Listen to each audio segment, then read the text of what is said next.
அனைவருக்கும் இனிய வணக்கம். அன்பின் ஆன்மீகம் யூடியூப் சேனலுக்கு உங்களை அன்புடன் வரவேற்கிறோம். இன்றைய பதிவில் நம்ம பார்க்க போகிறது 2026ஆம் வருடம் சித்ரா பௌர்ணமி தினத்தன்று திருவண்ணாமலையில் எப்பொழுது கிரிவலம் வரலாம், பௌர்ணமி தேதி நேரம் பற்றின தகவல்களை நம்ம தொடர்ந்து பார்க்கலாம். நம்ம சேனலை முதல் முறையாக பார்க்குறவங்க ஞாபகமாக சப்ஸ்கிரைப் பண்ணிக்கலாம். ஒவ்வொரு மாதமுமே பௌர்ணமி வருது. ஆனால் அந்த பௌர்ணமிக்கு எல்லாம் இல்லாத சிறப்புகள் சித்திரை மாதத்தில் வரக்கூடிய சித்ரா பௌர்ணமி தினத்துக்கு இருக்குது அப்படின்னு சொல்கிறாங்க. ஏன்னா சித்ரா பௌர்ணமி தான் மிகவும் விசேஷமானதுன்னு சொல்கிறாங்க. அது ஏன்னா ஆன்மீக பெரியோர்களால், ஞானிகளால், சித்தர்களால், ரிஷிகளால் கொண்டாடப்படக்கூடியது சித்ரா பௌர்ணமிங்கிற தகவலும் சொல்லியிருக்காங்க. இந்த சித்ரா பௌர்ணமி நாளில் நிறைய சிறப்பான ஆன்மீக நிகழ்வுகள் எல்லாமே நடந்திருக்கு.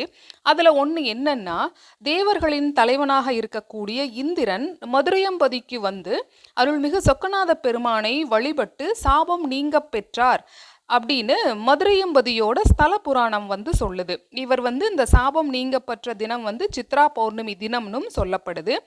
மதுரையோட பிரசித்தி பெற்ற கள்ளழகர் திருவிழாவும் இந்த நாளில் நடைபெறுதுங்கிறது அனைவருக்குமே தெரிஞ்ச விஷயம்.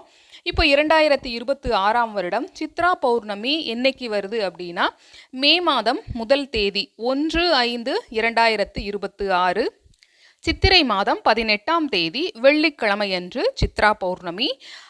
இந்த திதி எப்பொழுது ஆரம்பமாகுது அப்படின்னு பார்த்தோம்னா, 30/4/2026 வியாழக்கிழமையன்று இரவு 9:51 மணி முதல் 1/5/2026 வெள்ளிக்கிழமை அன்னைக்கு இரவு 11:07 வரைக்கும் பௌர்ணமி திதி இருக்குன்னு சொல்லியிருக்காங்க.